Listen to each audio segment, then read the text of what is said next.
less delicate than the locust. Balls, he said, I'm tired of painting. Let's go out. I'm tired of the stink of oils. I'm tired of being great.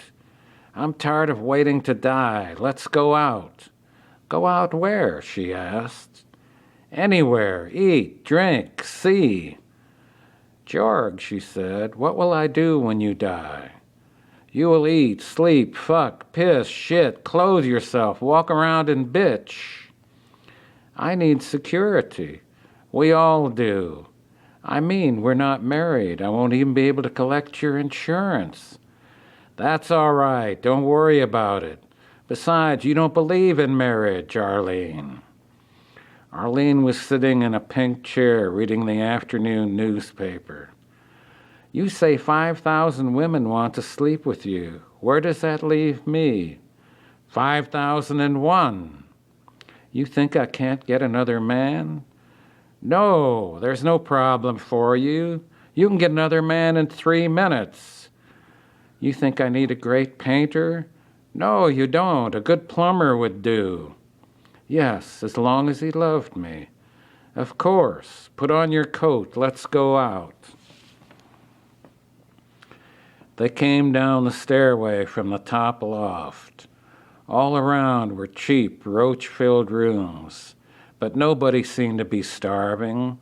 They always seemed to be cooking things in large pots and sitting around, smoking, cleaning their fingernails, drinking cans of beer, or sharing a tall blue bottle of white wine, screaming at each other, or laughing, or farting, belching, scratching, or asleep in front of the TV. Not many people in the world had very much money, but the less money they had, the better they seemed to live. Sleep, clean sheets, food, drink, and hemorrhoid ointment were their only needs, and they always left their doors a bit open. Fools, said Jorg as they walked down the stairway. They twaddle away their lives and clutter up mine. Oh, Jorg, Arlene sighed, you just don't like people, do you? Jorg arched an eyebrow at her, didn't answer. Arlene's response to his feelings for the masses was always the same, as if not loving people revealed an unforgiving shortcoming of soul. But she was an excellent fuck and pleasant to have around most of the time. They reached the boulevard and walked along, Jorg with his red and white beard and broken yellow teeth and bad breath, purple ears, frightened eyes, stinking torn overcoat, and white ivory cane. When he felt worst, he felt best. Shit, he said. Everything shits until it dies. Arlene bobbled her ass, making no secret of it, and Jorg pounded the pavement with his cane, and even the sun looked down and said, ho, ho. Finally they reached the old dingy building where Sergei lived. Jorg and Sergei had both been painting for many years, but it was not until recently that their work sold for more than pig farts. They had starved together.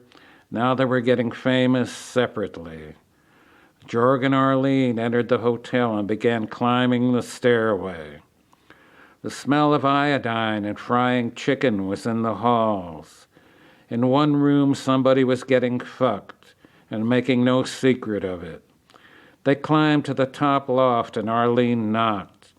The door popped open and there was Sergei. Peekaboo, he said. Then he blushed. Oh, sorry, come in. What the hell's the matter with you? Asked Jorg. Sit down. I thought it was Lila. You play peekaboo with Lila? It's nothing. Sergei, you've got to get rid of that girl. She's destroying your mind. She sharpens my pencils. Sergei, she's too young for you. She's 30. And you're 60. That's 30 years. 30 years is too much? Of course. How about 20? Asked Sergei, looking at Arlene. 20 years is acceptable. 30 years is obscene. Why don't you both get women your own age? Asked Arlene. They both looked at her. She likes to make little jokes, said Georg. Yes, said Sergei, she is funny. Come on. Look, I'll show you what I'm doing. They followed him into the bedroom. He took off his shoes and lay flat on the bed. See? Like this, all the comforts. Sergei had his paintbrushes on long handles, and he painted on a canvas fastened to the ceiling. It's my back. Can't paint 10 minutes without stopping. This way I can go on for hours. Who mixes your colors? Lila, I tell her. Stick it in the blue, now a bit of green.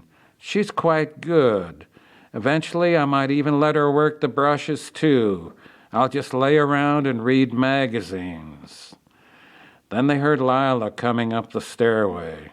She opened the door, came across the front room, and entered the bedroom. Hey, she said, I see the old fuck's painting. Yeah, said Georg. He claims you hurt his back. I said no such thing. Let's go out and eat, said Arlene. Sergei moaned and got up. Honest to Christ, said Lila, he just lays around like a sick frog most of the time. I need a drink, said Sergei. I'll snap back. They went down the street together and moved toward the Sheep's Tick. Two young men in their mid-20s ran up. They had on turtleneck sweaters. Hey, you guys are the painters, Georg Swenson and Sergei Morrow. Get the hell out of the way, said Sergei. Georg swung his ivory cane. He got the short of the young man right on the knee. Shit, said the young man, you've broken my leg. I hope so, said Georg. Maybe you'll learn some damn civility. They moved on toward the Sheep's Tick. As they entered, a buzzing arose from the diners. The head waiter immediately rushed up, bowing and waving menus and speaking endearments in Italian, French, and Russian. Look at that long black hair at his nostrils, said Sergei. Truly sickening. Yes, said Georg, and then he shouted at the waiter, Hide your nose! 5 bottles of your best wine, screamed Sergei as they sat down at the best table. The head waiter vanished. You two are real assholes, said Lila. Georg ran his hand up her leg. 2 living immortals are allowed certain indiscretions. Get your hand off my pussy, Georg. It's not your pussy, it's Sergei's pussy. Get your hand off Sergei's pussy or I'll scream. My will is weak. She screamed. Georg removed his hand. The head waiter came toward them with a wagon and bucket of chilled wine. He rolled it up, bowed, and pulled one cork. He filled Georg's glass. Georg drained it. It's shit, but okay. Open the bottles.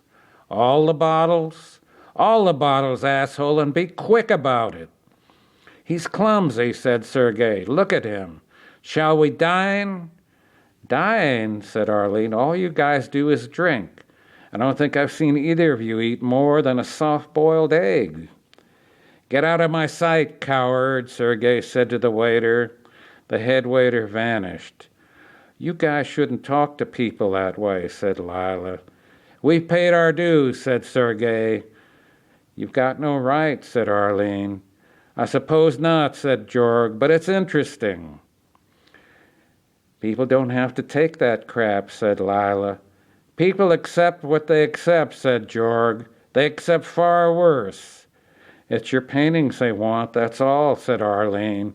We are our paintings, said Sergei. Women are stupid, said Georg. Be careful, said Sergei. They are also capable of terrible acts of vengeance. They sat for a couple hours drinking the wine. Man is less delicate than the locust, said Georg finally. Man is the sewer of the universe, said Sergei. You guys are really assholes, said Lila. Sure are, said Arlene. Let's switch tonight, said Georg. I'll fuck your pussy and you fuck mine. Oh, no, said Arlene, none of that. Right, said Lila. I feel like painting now, said Georg. I'm bored with drinking. I feel like painting too, said Sergei. Let's get out of here, said Georg. Listen, said Lila, you guys haven't paid the bill yet. Bill, screamed Sergei. You don't think we're going to pay money for this rot gut? Let's go, said Georg. As they rose, the head waiter came up with the bill. This rot gut stinks, screamed Sergei, jumping up and down. I would never ask anyone to pay for stuff like this. I want you to know the proof is in the piss. Sergei grabbed a half bottle of the wine, ripped open the waiter's shirt, and poured the wine over his chest. Georg held his ivory cane like a sword. The head waiter looked confused. He was a beautiful young man with long fingernails and an expensive apartment. He was studying chemistry and once won second prize in an opera competition. Georg swung his cane and caught the waiter hard just below the left ear. The waiter turned very white and swayed. Georg hit him 3 times more in the same spot, and he dropped. They walked out together, Sergei, Georg, Lila, and Arlene. They were all drunk, but there was a certain stature about them, something unique. They got out the door and went down the street. A young couple seated at a table near the door had watched the entire proceedings. The young man looked intelligent. Only a large mole near the end of his nose marred the effect. His girl was fat but lovable in a dark blue dress. She had once wanted to be a nun. Weren't they magnificent? Asked the young man. They were assholes, said the girl. The young man waved for a third bottle of wine. It was going to be another difficult night.